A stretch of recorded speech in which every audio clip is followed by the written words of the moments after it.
Programme capital view کے ساتھ میں ہوں ناہید چودھری. اور ناظرین, پروگرام میں ہم سب سے پہلے بات کریں گے وزیر اعظم شہباز شریف صاحب کے دورہ آسٹریا کے حوالے سے. وہ اپنے ہائی لیول ڈیلیگیشن کے ساتھ آسٹریا میں موجود ہیں اور یہ بہت اہم دورہ ہے. اس دورے کی جو ایکٹیویٹیز ہیں اس کے حوالے سے اگر ہم بات کریں پروگرام کے شروع میں, تو وزیر اعظم شہباز شریف صاحب کی آسٹریا کے چانسلر کرسٹین اسٹاکر سے ملاقات ہوئی ہے. ان کا بڑا زبردست وہاں پر استقبال کیا گیا ہے اور دونوں رہنماؤں کے درمیان ون آن ون اور وفود کی سطح پر مذاکرات بھی ہوئے ہیں.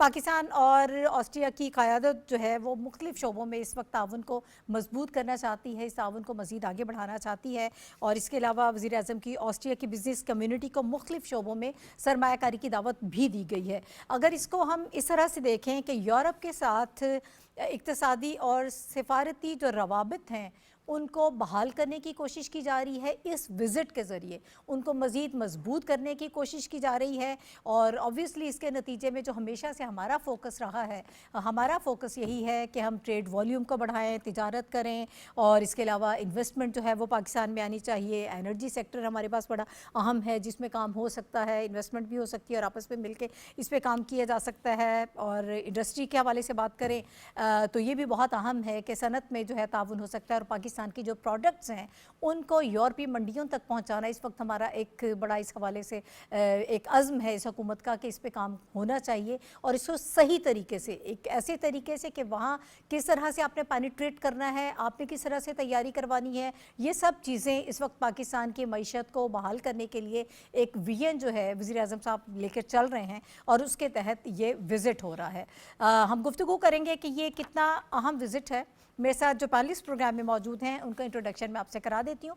ہمیں پروگرام میں اس وقت جوائن کر رہے ہیں وایا زوم. میرے ساتھ حافظ طاہر خلیل صاحب موجود ہیں, سینئر تجزیہ کار ہیں. اس کے علاوہ اس وقت اسٹوڈیوز میں میرے ساتھ ریشی صافی صاحب موجود ہیں, ڈاکٹر فاروق عادل صاحب, شنیلا مار صاحبہ اور نازیہ مصطفیٰ صاحبہ جو ہیں وہ اس وقت مجھے پروگرام میں جوائن کر رہی ہیں. آپ سب کا بہت شکریہ ہمیں پروگرام میں جوائن کرنے کے لیے. صافی صاحب, آپ کی طرف آنے سے پہلے مجھے اجازت ہے میں حافظ صاحب کا ٹیک اس پہ لینا چاہتی ہوں.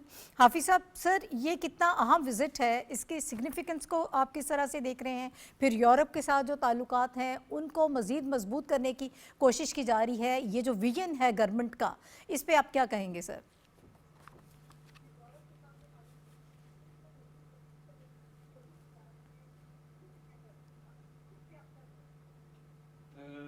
بہت شکریہ ناہید. بات یہ ہے کہ یہ پرائم منسٹر کا ویانا کا یہ دورہ بہت سے پہلوؤں سے اہمیت کا حامل ہے. اس میں ہم دیکھیں گے, ایک تو یہ ہے کہ یہ پاکستان کے کسی بھی پرائم منسٹر کا 30 سال کے بعد یہ دورہ ہے, اور اس سے پہلے 1992 میں میاں نواز شریف نے ہی ویانا کا دورہ کیا تھا. اور دوسرا اس کا ایک اہم پہلو یہ ہے کہ یورپی یونین کا ایک انتہائی اہم ملک ہے آسٹریلیا, اور اس کا جو یورپی یونین میں تجارتی حجم ہے اس کا کوئی ثانی نہیں ہے. تیسرا اس کا ایک اہم پہلو یہ ہے کہ ویانا جو ہے وہ انٹرنیشنل اٹامک انرجی کمیشن کا ہیڈ کوارٹر بھی ہے, اور اس لحاظ سے یہ دنیا کا اس لیے اہم ملک ہے کہ ساری دنیا میں جو جوہری توانائی ہے اس کی مانیٹرنگ, اس کی انسپیکشن اور تمام اس کی نگرانی کے جو امور ہیں وہ ویانا میں ہی طے پاتے ہیں. اور اس لحاظ سے پاکستان اور ویانا کے جو تعلقات ہیں, چوتھا اس کا اہم پہلو یہ ہے کہ پاکستان اور آسٹریلیا کے تعلقات جو ہیں وہ 70 سال کے ہو چکے ہیں, سفارتی تعلقات. اور ان تعلقات کی اہمیت یہی ہے کہ ہمارا اس کے باوجود بھی ہم یہ دیکھ رہے ہیں کہ ہمارا تجارتی حجم جو ہے وہ ان تعلقات کی میل نہیں کھاتا, ان تعلقات کی گہرائی تک نہیں جا رہا, بلکہ ہمارا آسٹریلیا کے ساتھ جو تجارت ہے وہ اس کا والیوم بہت کم ہے. پرائم منسٹر کا وزٹ جو ہے وہ اس کا سب سے اہم پہلو یہی تھا کہ پاکستان اور آسٹریلیا بزنس فورم سے انہوں نے ایڈریس کیا. اور دیکھیں, دو طرفہ تعلقات اسی وقت مضبوط ہو سکتے ہیں جب ہم ان کو معاشی پہلوؤں کو اور معاشی تعلقات کو ہم اسٹریٹجک لیول میں تبدیل کر دیں. پرائم منسٹر آج گئے ہیں اور ان کا جس طرح سے جس اتفاق کے ساتھ استقبال ہوا, یہ آسٹریلیا اور پاکستان کے درمیان بڑھتے ہوئے تعلقات کا ایک تو عکاس تھا. دوسرا یہ ہے کہ اس میں پاکستان اور آسٹریلیا کے ٹاپ کے جو بزنس برادری ہے دونوں طرف کی, وہ موجود تھی. اور وہاں جو ہے وہ پاکستان کی جانب سے ڈپٹی پرائم منسٹر نے پہلے ایڈریس کیا تھا، اس کے بعد پرائم منسٹر نے ایڈریس کیا اور یہ بتایا کہ پاکستان میں کون کون سے شعبے جو ہیں وہ اس وقت جو ہے وہ منتظر ہیں آسٹریلین سرمایہ کاروں کی. اس میں اس حوالے سے دیکھیں، اس میں کوئی شک نہیں ہے کہ پاکستان کے پاس بہت پوٹینشیل ہے سرمایہ کاری کا. پاکستان میں جو بزنس انوائرمنٹ ہے وہ بہتر ہو رہا ہے. اور اس کے علاوہ یہ ہے کہ دیکھیں جو بڑے اہم شعبے ہیں جس کے بارے میں پرائم منسٹر نے سرمایہ کاروں کو دعوت بھی دی ہے کہ وہ آئیں، ٹورزم ہے، اس میں کان کنی کے ہیں، اس میں معدنیات کا شعبہ ہے.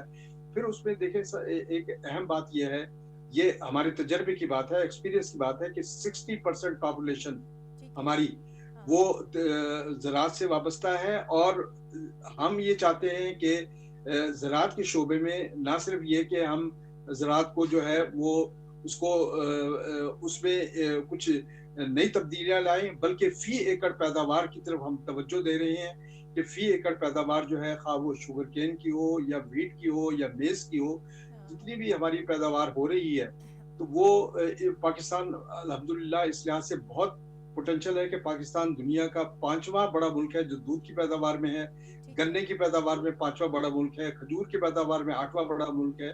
تو یہ پاکستان کی جو پوٹینشیل ہے اس کو مزید استعمال کرنا چاہتے ہیں. اور آسٹریلیا کو یہی دعوت دی گئی ہے کہ وہ ان کے سرمایہ کار آئیں اور پاکستان کی پر ایکڑ جو فی ایکڑ پیداوار ہے اس کو بڑھانے کے لیے اپنا سرمایہ کاری کریں اور اپنی صلاحیتیں بروئے عمل لائیں. ایک اور اہم پہلو یہ تھا کہ پاکستان نے دیکھیں وہاں جو ہے ایک اہم مسئلہ یہ ہے، پاکستانیوں کے ساتھ بھی یہی ہے کہ غیر قانونی تارکین وطن کا پرائم منسٹر نے اس طرف بھی توجہ دلائی ہے اور کوئی بات ان سے پوشیدہ نہیں رکھی کہ غیر قانونی تارکین وطن جو ہیں وہ جس میں پاکستانیوں کی تعداد بھی ہے یقیناً، وہ آسٹریلیا کا رخ کرتے ہیں. اور اس میں پرائم منسٹر نے یہ توجہ دلائی ہے کہ ہماری 60% پاپولیشن 24 کروڑ کی آبادی میں ہمارے 60% جو پاپولیشن ہے وہ نوجوانوں پر مشتمل ہے. آپ روزگار کے مواقع جو ہے پاکستانیوں کے لیے اوپن کریں. پاکستانی نوجوان جو ہیں وہ ہمارے ہاں ہنرمند جو ہے نوجوان جو ہے بیٹھ جا رہے ہیں.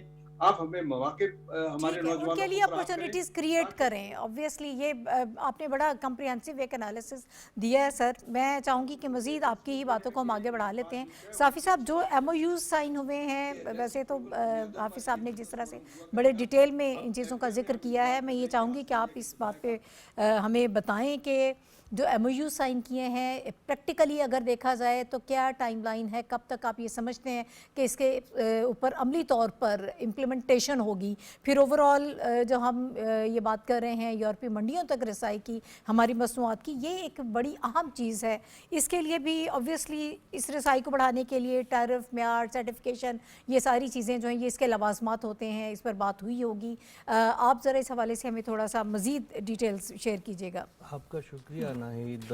آسٹریا کا دورہ حافظ صاحب نے بھی آپ کو بتایا کہ میاں نواز شریف صاحب 30 سال پہلے وہاں پہ بائی لیٹرل دورے پہ گئے تھے، اور شہباز شریف صاحب دوسرے وزیر اعظم ہے پاکستان کے جو اس وقت ویانا میں موجود ہے، اور بائی لیٹرل میٹنگز ان کی ہو رہی ہے، اور جس انداز سے اور جس گرم جوشی سے ان کو ویانا میں خوش آمدید کہا گیا ہے وہ پاکستان کے لیے باعث فخر بات ہے. آسٹریا آپ جانتی ہے کہ وسطی یورپ کا انتہائی اہم ملک ہے، اور اس ملک کا دارمدار صنعتی ترقی، سیمی کنڈکٹرز اور بایو آٹو، گرین انرجی اور اس قسم کی جو باقی جدید جو ٹیکنالوجی ہے اس پہ ان کی بنیادیں کڑی ہے. اور یورپی یونین میں آسٹریا ایک بہت بڑا کنٹریبیوٹر ہے. آسٹریا کا ایک پلس پوائنٹ جو پاکستان کے ساتھ یہ بھی ہے کہ آسٹریا اور چین کے درمیان کئی شعبوں میں، اے آئی میں اور سیمی کنڈکٹرز کے شعبے میں بہت وسیع تعاون موجود ہے، اور چینی کمپنیوں کی ویانا میں بہت بڑی موجودگی پائی جاتی ہے. اس لیے پاکستان کے لیے آسٹریا کے ساتھ جو آپ کا سوال تھا اس طرف آنا چاہوں گا کہ جو پاکستان نے معاہدے کیے جو معاہدے کیے ہیں اس پہ عمل درآمد اس لیے بھی آسان ہے کہ پاکستان چین کے ساتھ ایک ایسے بندھن میں بندھا ہوا ہے جس کا تجربہ استعمال کرتے ہوئے وہ آسٹریا کے ساتھ بآسانی اس وقت ہونے والے جو یادداشتیں ہیں کاروبار کے حوالے سے، روزگار کے حوالے سے، صنعت اور حرفت کے حوالے سے، سیمی کنڈکٹر، اے آئی اور بایو ٹیکنالوجی کے حوالے سے، اس کو آسانی پائے تکمیل تک پہنچا سکتا ہے، کیونکہ آسٹریا بھی چینی تجربے سے آگاہ ہے اور پاکستان بھی چینی تجربے سے آگاہ ہے۔ تو میں سمجھتا ہوں کہ وزیر اعظم صاحب کا دورہ ہر لحاظ سے انتہائی اہمیت کا حامل ہے۔ آسٹریا کی اہمیت جو ہے جغرافیائی لحاظ سے مغرب میں بہت زیادہ اہم ہے۔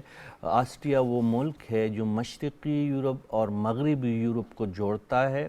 یہاں پہ مائیگرنٹس کی بہت بڑی تعداد یہاں سے گزرتی ہے، اور آپ نے اپنے ابتدائیہ میں جس نقطے کی طرف اشارہ کیا کہ وزیر اعظم صاحب نے غیر قانونی جو انسانی سمگلنگ کے حوالے سے جو پاکستانی کنسرنز ہے اس کے حوالے سے بات چیت کی ہے۔ پاکستان چاہتا ہے کہ ہماری نوجوان آبادی جو 60% پہ مبنی ہے، یہ سکلڈ ہو کے آسٹریا، جرمنی، ہنگری اور اس قسم کے باقی یورپی یونین اور مغرب جائے، امریکہ جائے، یو کے جائے، نہ کہ وہ کشتیوں میں ڈوبنے کے لیے خدا نخواستہ اور کشتیوں میں ذلیل و رسوا ہونے کے لیے وہ جائے۔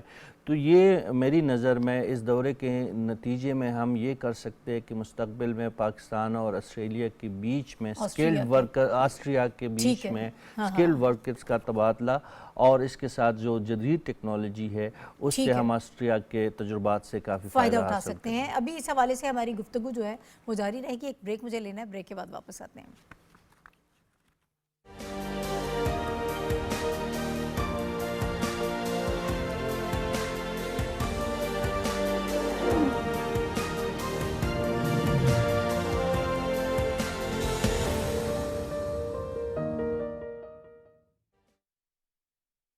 اللہ اکبر، اللہ اکبر، اللہ اکبر، اللہ اکبر، اشہد ان لا الہ الا اللہ،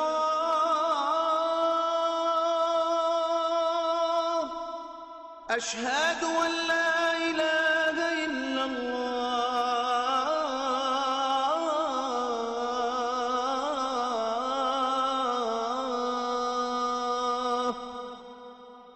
اشہد ان محمد رسول اللہ،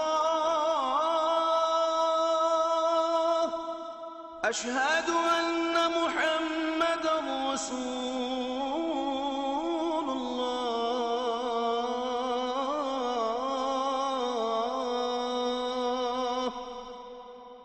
حی علی الصلاة، حی علی الصلاة،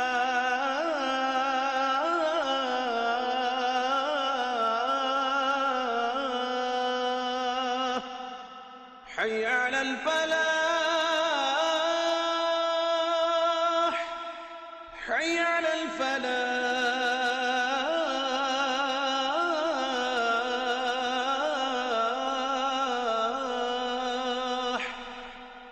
اللہ اکبر، اللہ اکبر، لا الہ الا اللہ۔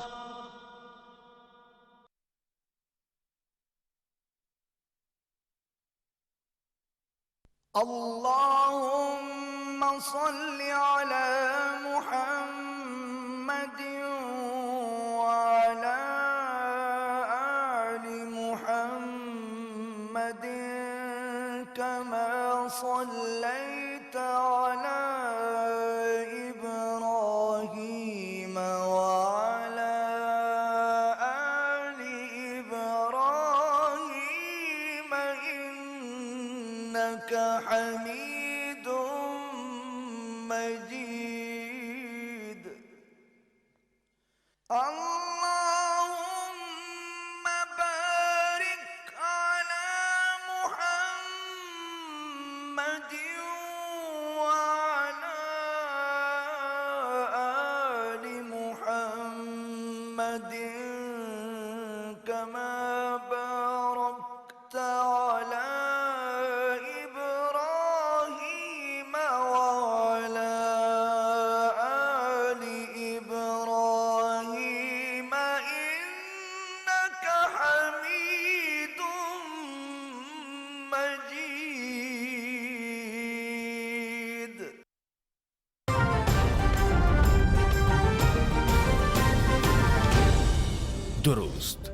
हर वक्त बर वक्त।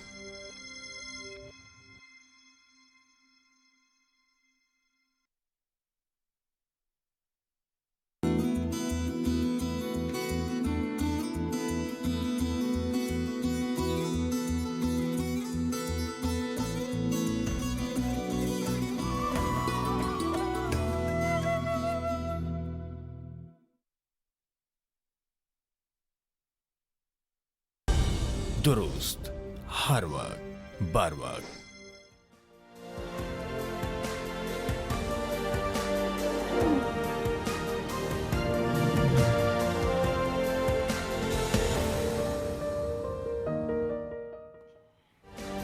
Welcome back to the show. और नाज़रीन, इस वक्त हम बात कर रहे थे वज़ीर-ए-आज़म शहबाज शरीफ साहब के दौरा ऑस्ट्रिया के हवाले से। उसकी मुख्तलिफ एंगल्स जो हैं वो इस वक्त हमने डिस्कस किए हैं कि पाकिस्तान के लिए वो कितना है। डॉक्टर फारूक आदिल साहब, सर मैं आपकी तरफ आऊँगी, आप इसको किस तरह से देख रहे हैं, आपका इस पर टेक क्या है, कितना अहम है ये दौरा? देखिए नाहिद, किस्सा ये है कि डेढ़ दो बरस का जो अरसा है इस गवर्नमेंट का, वो खारजा ताल्लुकात में पेशरफ्त का और शानदार कामयाबियों का ज़माना है। और इसको इस हुकूमत के मुखालिफिन भी तस्लीम करते हैं और दुनिया में भी इसको तस्लीम किया जाता है कि पाकिस्तान ने गैर मामूली पेशरफ्त की है। ये उड़ान है खारजा ताल्लुकात की, बड़े तवील अरसे के बाद। और अब एक नई डायमेंशन सामने आई है ऑस्ट्रिया जाके। ऑस्ट्रिया की अपनी यानी यूरोप वाली अहमियत अपनी जगह पर, और फिर इसके अलावा वहाँ जो आपके एटमी तवाज़ुन एजेंसी के हेड ऑफिस है, फिर उसके सरबराह से मुलाकात है। और इसमें यूँ समझिए कि पाकिस्तान की कायदाना हैसियत, ये जो ताज़ा इंडो पैसिफिक में और इर्द गिर्द मामलात पैदा हो रहे हैं, उसमें पाकिस्तान की अहमियत उभर के सामने आ रही है कायदाना। और ये जो तनाज़ात खड़े हो रहे हैं, इस पर पाकिस्तान इस मामले को, इन तनाज़ात के हल में एक कायदाना और बुनियादी किरदार अदा करेगा। इस एतबार से ये दौरा बहुत अहम है और ये देर तक याद रखा जाएगा। ठीक है। अच्छा शनीला, वज़ीर-ए-आज़म साहब ने बिज़नेस फोरम से ऑब्वियसली जब वहाँ से खिताब किया है, उन्होंने उन्हें ये दावत दी है कि वहाँ के जो इन्वेस्टर्स हैं वो पाकिस्तान में आएँ और जिन जिन सेक्टर्स में इन्वेस्टमेंट हो सकती है उसको भी हाईलाइट किया है। बड़ी यहाँ बात है और हमेशा से उनका ये विजन रहा है कि पाकिस्तान में ज़्यादा से ज़्यादा इन्वेस्टमेंट आनी चाहिए। शुक्रिया नाहिद, अगर हम वज़ीर-ए-आज़म साहब का विजन देखें या उनकी फॉरेन पॉलिसी की वो सिमत देखें, तो वो यही है कि जिस मुल्क के भी अंदर जा रहे हैं वहाँ जाके इन्वेस्टर को इंगेज कर रहे हैं कि आप आएँ पाकिस्तान के अंदर और आके इन्वेस्टमेंट करें। यहाँ पे बहुत सी अपॉर्चुनिटीज़ है। अभी ऑस्ट्रिया के पाकिस्तान के अगर हम दरामदाद और बरामदाद को यानी तजारत का हुजम देखें तो वो 200 से 300 मिलियन डॉलर है, जिसमें हमारी बरामदाद ज़्यादा, लेकिन वो अभी यही है कि हम चावल एक्सपोर्ट कर रहे हैं, हम टेक्सटाइल का सामान वहाँ पर जा रहा है, खेलों का सामान वहाँ पर जा रहा है। अब जो पाकिस्तान एक टेक्नोलॉजी की साइड पे जा रहा है, पिछले दिनों यहाँ पे AI समिट हुआ है, IT की हमारी एक्सपोर्ट बढ़ी है, तो अब वज़ीर-ए-आज़म साहब इस साइड पे इन्वेस्टर्स को राग़ब कर रहे हैं कि पाकिस्तान के अंदर IT का बहुत ज़्यादा जो है ना स्कोप है कि ताकि यहाँ से IT की एक्सपोर्ट जो है वो ज़्यादा बढ़े। फिर जो वोकेशनल ट्रेनिंग की हम बात करते हैं वो इसलिए भी कि देखिए मशरक़ वुस्ता के अंदर बहुत ज़्यादा अपॉर्चुनिटीज़ है पाकिस्तानी यूथ के लिए। हम पिछले दिनों भी बात करते हैं कि सऊदी अरब में भी जॉब की अपॉर्चुनिटीज़ है, कुवैत के अंदर भी है, कतर के अंदर भी, लेकिन उनको स्किल्ड लेबर चाहिए। तो वहां पे भी उन लोगों को कहा जा रहा है कि आप पाकिस्तान के अंदर आए, वोकेशनल ट्रेनिंग इंस्टीट्यूट जो है उसमें हमारे साथ ताउन करें ताकि जो हमारी यूथ है उनको स्किल्ड किया जाए और उनको उन ममालिक में भेजा जाए ताकि पाकिस्तान के अंदर ज़र मुबादला जो है वो आए और पाकिस्तान का रेवेन्यू जो है वो बढ़े। तो अब जो पाकिस्तान की पॉलिसीज़ हैं वो आ रही है टेक्नोलॉजी को लेके, ग्रीन एनर्जी को लेके, क्योंकि माहौलियात का चैलेंज हमें भी है, यूरोप वालों को भी है, पूरी दुनिया को है। तो उसमें भी ताउन के बहुत ज़्यादा मौके हैं कि हम बैठ के बात करें कि माहौलियात को के जो है उस प्रॉब्लम को कैसे फेस करें और उससे कैसे नबर्द आज़मा हो, ग्रीन एनर्जी की तरफ कैसे जाएं, काबिल तजदीद तवानाई की तरफ जाएं। तो ये वो चीज़ें हैं जो लेके वज़ीर-ए-आज़म वहाँ पर गए हैं। ठीक है नाज़िया, बहुत सारी गुफ्तगू इस हवाले से हो चुकी है, बड़ी डिटेल्स हमारे पैनलिस्ट ने शेयर की है। हमारा ऑब्वियसली इस वक्त जो फोकस है वो सबसे ज़्यादा ट्रेड वॉल्यूम हम बढ़ाना चाहते हैं, हम इन्वेस्टमेंट की तरफ जाना चाहते हैं कि पाकिस्तान में ज़्यादा है, एनर्जी है, सनत है, ये सब चीज़ें ऐसी हैं जो हमारे लिए बहुत अहम हैं। और इस किस्म के विजिट्स जो होते हैं ये बड़े इंपॉर्टेंट होते हैं इस हवाले से कि हम वहाँ पर लोगों को बताते हैं, ख़ास तौर पर जो बैरूनी सरमायाकार है उनकी दिलचस्पी जो है वो पाकिस्तान की तरफ होती है। जी बिल्कुल सही कहा नाहिद आपने, सबसे पहले तो आपका शुक्रिया इनवाइट करने के लिए। अच्छा, इसमें आपने बिल्कुल सही कहा कहा कि देखिए प्राइम मिनिस्टर का जो मेन फोकस है, जैसे कि हम देख रहे हैं कि उनके अगर पिछले विजिट्स को भी हम देख लें, उनके 2 चीज़ों पर ही फोकस होता है कि हमने अपनी इकोनॉमी को कैसे बेहतर करना है, इन्वेस्टर को कैसे लेके आना है, और सेकेंडली हमने अपनी ट्रेड को कैसे बेहतर करना है, हमने अपनी तिजारत को किस तरह से बेहतर करना है, खासतौर पर एग्रीकल्चर के शोबा में। और सेकेंडली अगर हम देखें आर्टिफिशियल इंटेलिजेंस की बात करें और IT सेक्टर की बात करें, इस पर बहुत ज़्यादा फोकस है अभी गवर्नमेंट का। और उसका देखिए 60% जो हमारी यूथ है पाकिस्तान की, उन्होंने ही आगे पाकिस्तान की जो तरक्की में अपना किरदार अदा करना है, पाकिस्तान की इकोनॉमी में पार्टिसिपेट करना है। यही वो बुनियादी वजह है जिसकी वजह से वज़ीर आज़म का फोकस इस चीज़ पर है कि इन्वेस्टर्स आएँ, IT के शोबा में इन्वेस्ट करें, आर्टिफिशियल इंटेलिजेंस में इन्वेस्ट करें, क्योंकि यहाँ की जो यूथ है अब वो बहुत ज़्यादा इस चीज़ से अवेयर है कि जो हमारा मुस्तकबिल है वो AI में ही है। तो इसमें बहुत ज़्यादा सर्टिफिकेशंस भी हो रही है, अब यूनिवर्सिटीज़ भी इसमें डिग्रीज़ को प्रेफर करें कि बच्चे इस तरफ आएँ। तो वो तभी मुमकिन है जब यहाँ पे इन्वेस्टमेंट आएगी और ख़ास तौर पे AI के शोबा में आएगी। यहाँ पे फिर उनके लिए उतनी जॉब्स क्रिएट करना भी तो हुकूमत की एक बहुत बड़ी जिम्मेदारी है। तो इसलिए मैं समझती हूँ कि ये वाला दौरा इस लिहाज से बहुत अहम है, जैसे कि उन्होंने खुद भी कहा कि हमारी जो यूथ है हम चाहते हैं कि उनको हम इंगेज करें ख़ास तौर पे इस वाले शोबा में। अब 2 ही चीज़ें हैं, एक तो ये है कि जो हमारी स्किल लेबर है उनके लिए वहाँ यूरोप की मंडियों में उनके लिए उस तरह से डिमांड क्रिएट की जाए। वो तभी मुमकिन है जब हमारे स्किल्ड जो नौजवान है वो सिर्फ डिग्री नहीं लेंगे बल्कि उनके पास एक स्किल भी होगा, खासतौर पे AI के शोबा में। और जैसे कि अगर हम ऑस्ट्रिया की बात करें, ऑलरेडी अगर हम देखें उनके साथ जो हमारे प्रोजेक्ट है जिसमें हमारा ग्रीन एनर्जी का है, उसके बाद पनबिजली के मंसूबे हैं, और उसके बाद और उनका जैसे ऑटोमेशन से हम उनसे सीखना चाहते हैं, इंजीनियरिंग में बहुत ज़्यादा उनकी डिमांड है। और ऑस्ट्रिया में यूरोप की तरह अभी भी बहुत ज़्यादा स्पेस है स्किल्ड लेबर के लिए, जिसपे हमारे नर्सेज भी आ जाती हैं, जिसमें वो ऑब्वियसली उनको वहाँ पे यूज़ किया जा सकता है। तो वज़ीर आज़म का जो फोकस है वो हमारी यूथ पे, और मैं समझती हूँ यूथ पे फोकस करना इसलिए भी ज़रूरी है कि जब खाली दिमाग होते हैं और खाली लोग होते हैं उनको डिफ्लेक्ट करना बहुत ज़्यादा आसान बहुत ज़रूरी है। वो बता भी रहे दुनिया को कि हमारे पास 60% से ज़्यादा यूथ मौजूद है और उसको इस्तेमाल करना जो है वो ऑब्वियसली हमारे लिए ये एक प्रायोरिटी भी है पाकिस्तान के लिए। अच्छा, आगे बढ़ते हैं। कुछ भी बड़े अहम टॉपिक हमारे पास मौजूद हैं पाकिस्तान के किरदार के हवाले से जो बात कर रहे थे कि पाकिस्तान इस वक्त दुनिया भर में हमें लाइमलाइट में नज़र आ रहा है, जो पॉलिसीज़ दुनिया भर में नज़र आ रही हैं, और पाकिस्तान की जो राय होती है, पाकिस्तान का जो किरदार है वो बहुत अहम होता है।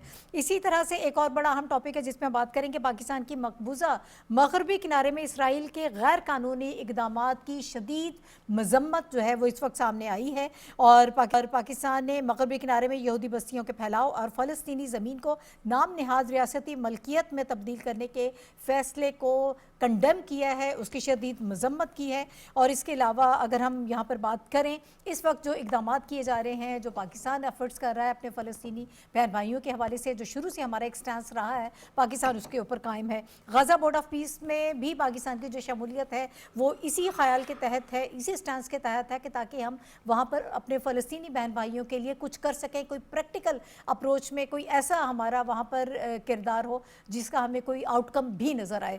और इसका हम ये जानते हैं कि गज़ा बोर्ड ऑफ पीस का इजलास होने जा रहा है। गज़ा की सिक्योरिटी के लिए एहलकारों की तैनाती का ऐलान भी इसमें एक्सपेक्ट किया जा रहा है। मैं फिर कहूँगी पाकिस्तान का जो रोल है वो बहुत अहम है। इवन के हमास के जो रहनुमा हैं वो भी पाकिस्तान के किरदार की इस वक्त तारीफ़ कर रहे हैं कि पाकिस्तान ज़बरदस्त काम कर रहा है। इस इजलास में रुकन ममालिक जो हैं वो ऐसे फ़ंड्स भी इकट्ठे करेंगे ताकि फ़लस्तीन में, गज़ा में, वहाँ पर तामीर नौ का काम भी किया जा सके।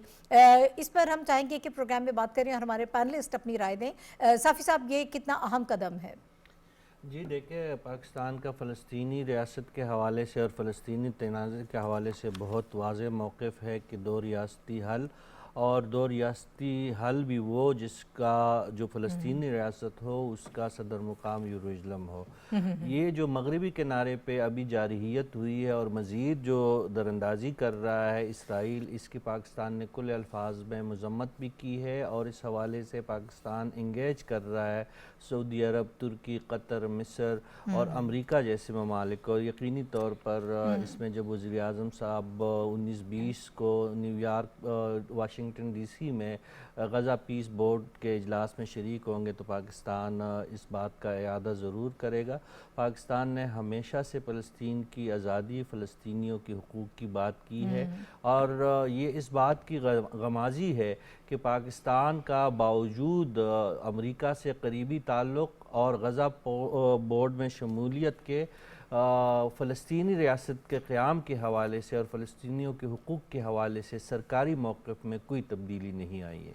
ठीक है, हाफिज साहब, मैं आपकी तरफ आऊँगी। सर, पाकिस्तान ने इसराइली काबिज़ ताकत के इस ताज़ा फैसले की शदीद मज़म्मत की है। गैर कानूनी तौर पर जो आबादकारी और फ़लस्तीनी ज़मीन को रियासती मलकियत में बदलने की कोशिश की जा रही है, उसका उन्होंने कंडेम किया है और इंटरनेशनल कम्युनिटी को भी इंगेज किया है कि इसराइली इस्तिस्ना को ख़त्म किया जाए। देखिए, बात यह है कि हम ये देख रहे हैं कि एक जानिब आलमी बिरादरी जो है, ख़ास तौर पर प्रेसिडेंट ट्रम्प जो है, वो कोशिशें कर रहे हैं कि गज़ा में एक पायदार पीस की सूरत बन जाए, पायदार अमन जो है उसके क़याम की राह हमवार हो जाए। और इस सिलसिले में जो अहम मुस्लिम ममालिक हैं उनको भरपूर हमायत हासिल है। लेकिन हम दूसरी जानिब देख रहे हैं कि इसराइल के इक़दाम पे दर पे जो इक़दाम हो रहे हैं वो न सिर्फ ये कि अमन के मुनाफी हैं, बल्कि आलमी अमन को और ये जो इक़दाम किए जा रहे हैं गज़ा में पीस के सिलसिले में, वो खुला उसको चैलेंज कर रहा है। देखिए, वहाँ पर अमन कायम करने के लिए जो मुआहदा हुआ कि फायर बंदी का, उसकी खुला खिलाफ वर्जी हो रही है। कल फिर उन्होंने इजराइल ने हमला करके 14 फ़लस्तीनियों को मारा, लबनानीज मार दिए, शामी मार दिए। लेकिन हमें ये देखना पड़ेगा कि आखिर क्या वजह है कि इसराइल एक बदबख्त हाथी की तरह जो है दंदनाता फिर रहा है और आलमी बिरादरी जो है उसके इक़दाम को रोकने में और उसकी बदतरीन इंसानी खिलाफ वर्जियों को रोकने में नाकाम हो रही है।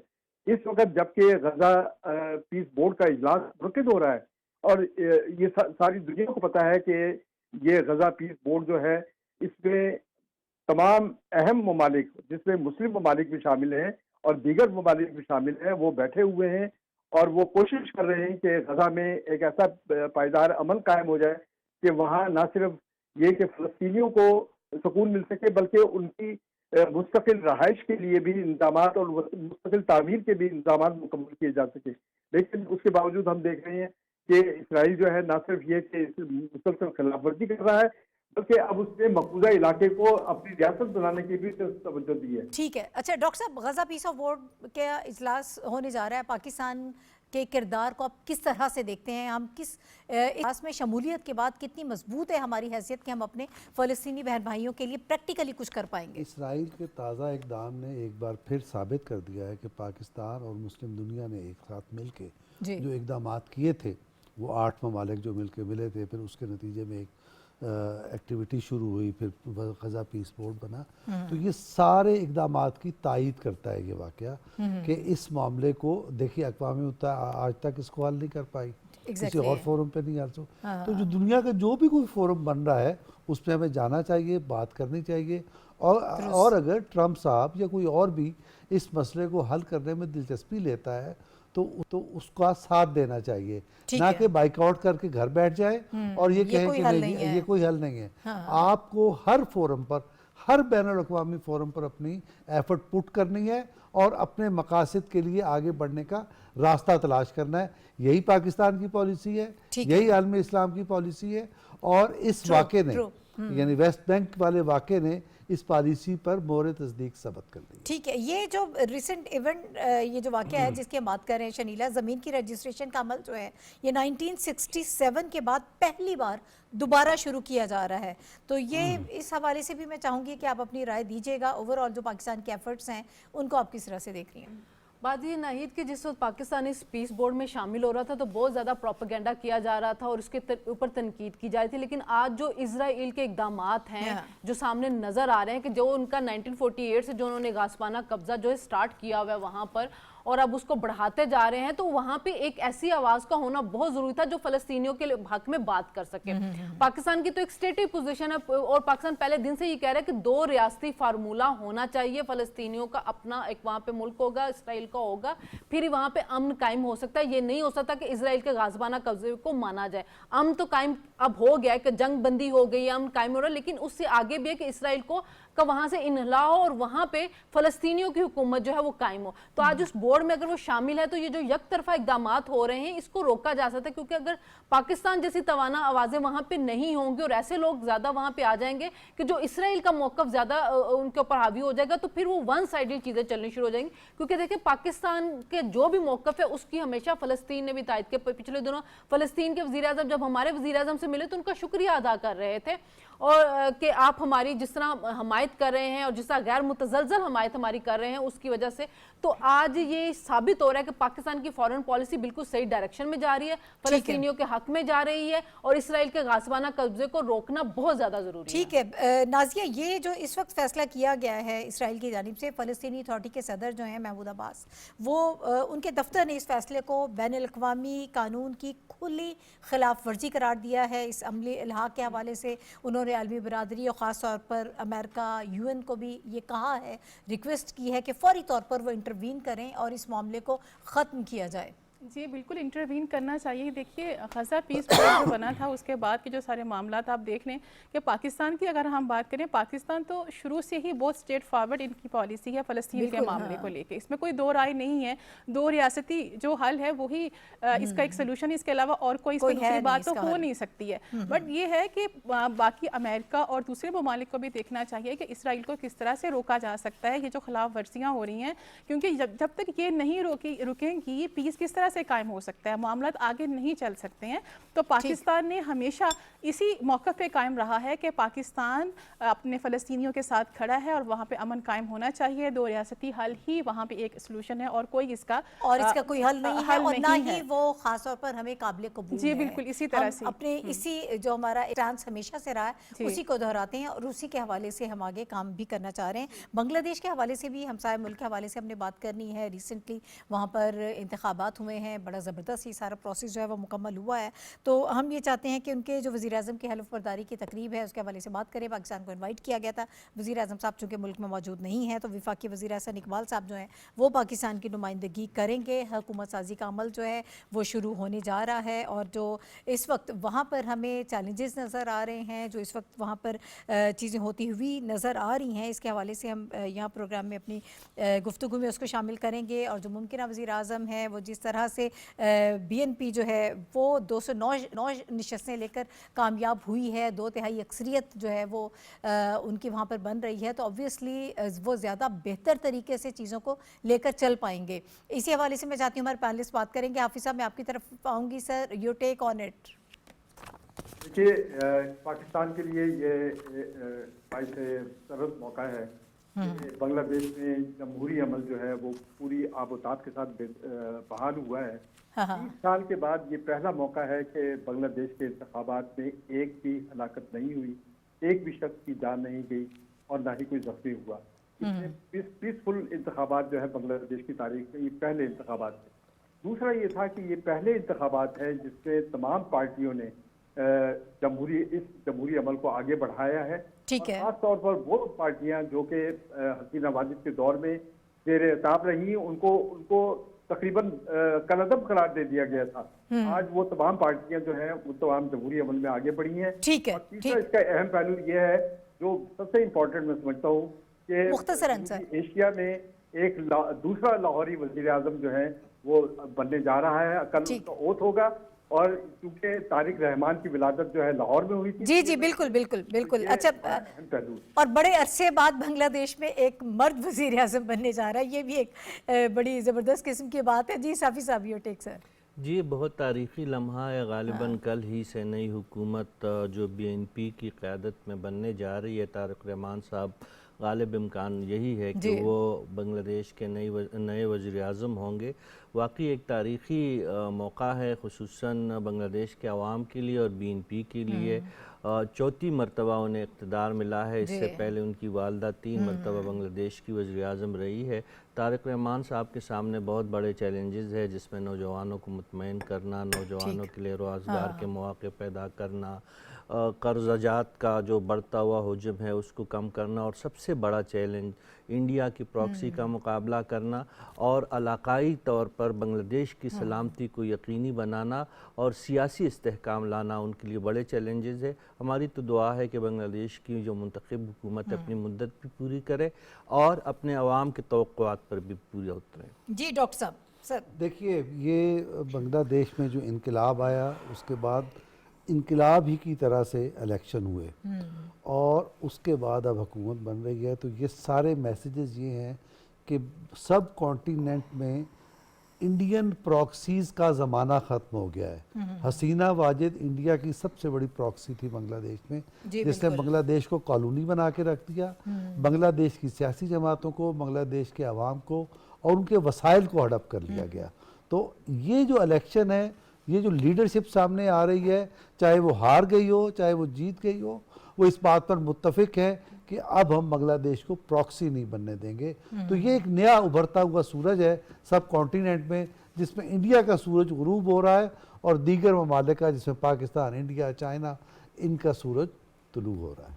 ठीक है। और इस वक्त जो हमें सूरत हाल नज़र आ रही है, शनीला टर्नआउट भी बड़ा ज़बरदस्त रहा है। 59.44 लोगों ने बड़ा बढ़ चढ़ कर जो है वो वोट कास्ट किया है।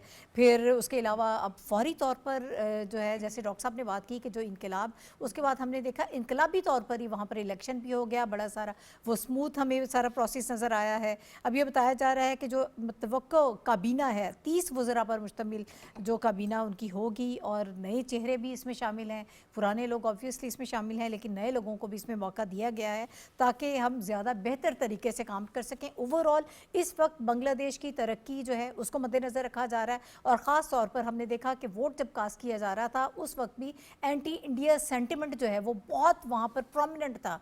वो सारी चीज़ें अब इस किस्म के इक़दाम किए जाएंगे कि ताकि आवाम को सेटिस्फाई किया जाए। बिल्कुल ऐसे ना ही देखें, जो तारिक रहमान ने लिबरल प्रोग्रेसिव यूथ मतलब एक लीडर वहाँ पे आई और वहाँ की यूथ ने उनके ऊपर एतमाद किया है। तो इसका मतलब ये कि वो एक तो जो इंडिया का वहाँ पे बहुत ज़्यादा इन्फ्लुएंस था उससे वो निकले हैं कि 15 साल के बाद वहाँ पे एक सही मुनसफाना इंतखाबात हुए हैं जिसको सब ने माना है और इतना बढ़ चढ़ के उसके अंदर हिस्सा लिया। टर्न आउट 60 के करीब बहुत ज़्यादा होता है।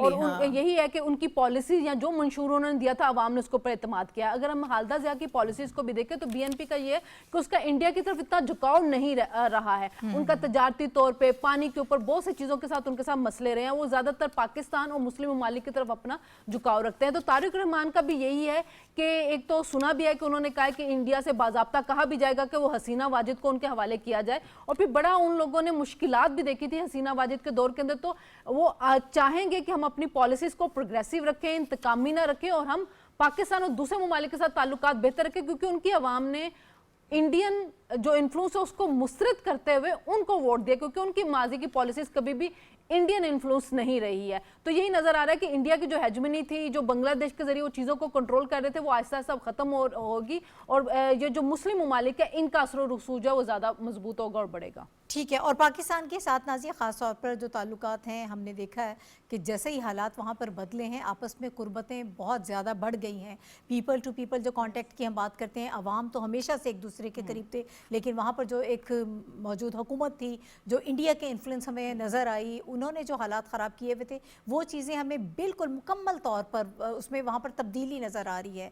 अब अगर ओवरऑल चैलेंजेस के हवाले से बात किया जाए, ऑब्वियसली पहले 100 दिन जो है वो बहुत जो इस्लाहात की जाएंगी वो बड़े अहम होंगे। फिर महंगाई है उसको कम करना है, फिर जो नौजवान हैं उनके लिए रोज़गार मुहैया करना, उनको इंगेज करना, ये सारी चीज़ें जो हैं इस पर काम करना बहुत ज़रूरी होगा। आप इसको किस तरह से देख रही हैं? क्या ये आसान होगा? ना ही आसान तो बिल्कुल भी कोई चीज़ नहीं होती है, क्योंकि जिस तरह से उनको अब इक़्तिदार मिला है और 15 साल जिस तरह से बांग्लादेश ने बर्दाश्त किया है भारत का वहाँ पे जो भी असर रसूख था, तो उनके लिए बिल्कुल एक ये बिल्कुल नई सुबह की तरह सारी चीज़ें हैं। अलबत्ता ये ज़रूर है कि जिस तरह से अगर हम उनका देखें, उनकी वालदा का दौर देखें, जब वो थी तो पाकिस्तान के साथ उनके ताल्लुकात कैसे थे, अपने मुल्क में उन्होंने चीज़ें किस तरह से कंट्रोल की हुई थी और लोग उनसे प्यार करते थे। और अभी लोग इनकी शक्ल में शायद उनकी वालदा को भी देख रहे होंगे कि उन्होंने जिस तरह से चीज़ों को लेकर चली है, ये भी उसी तरह से ये चीज़ों को लेकर चलेंगे। नौजवानों को बहुत ज़्यादा उम्मीद है इनसे, और हम भी यही उनके लिए एक बेस्ट विशेज़ हैं कि अल्लाह करे बांग्लादेश के जो हालात हैं वो इसी तरह से और अच्छे हो जाए, जिस तरह से उन्होंने एक नई सुबह का आगाज़ किया है, और नौजवानों के रोज़गार के मसाइल हों और मामलात हों, पाकिस्तान के साथ खास तौर पर ताल्लुकात की नाहीद बात करें। बिल्कुल एग्जैक्टली। लेकिन अभी ऑब्वियसली चूँकि चीज़ें अभी इनिशियल जो हैं वो मराहिल में हैं, इब्तदाई तौर पर जब काबीना अब ये बनेगी, हल्फ बर्दारी होगी, वज़ीर आज़म के भी हल्फ बर्दारी नहीं हुई है, तो तब चीज़ें जो है वो हमें समझ में आएंगी कि किस डायरेक्शन में जा रही हैं और क्या अप्रोच है जिस पर काम किया जा रहा है। बहरहाल ये एक बड़ी खुशाइन चीज़ है कि हमारे हमसाया मुल्क में जो है वो इंतखाबात हुए हैं, ये एक बड़ी ख़बर है। मेरे तमाम तो पैनलिस्ट मेरे साथ मौजूद थे, आप सबका बहुत शुक्रिया हमें ज्वाइन करने के लिए। नाज़रीन, इसके साथ ही प्रोग्राम का वक्त ख़त्म हो गया, मुझे इजाज़त दीजिए, कल मुलाकात होगी। अल्लाह हाफ़िज़।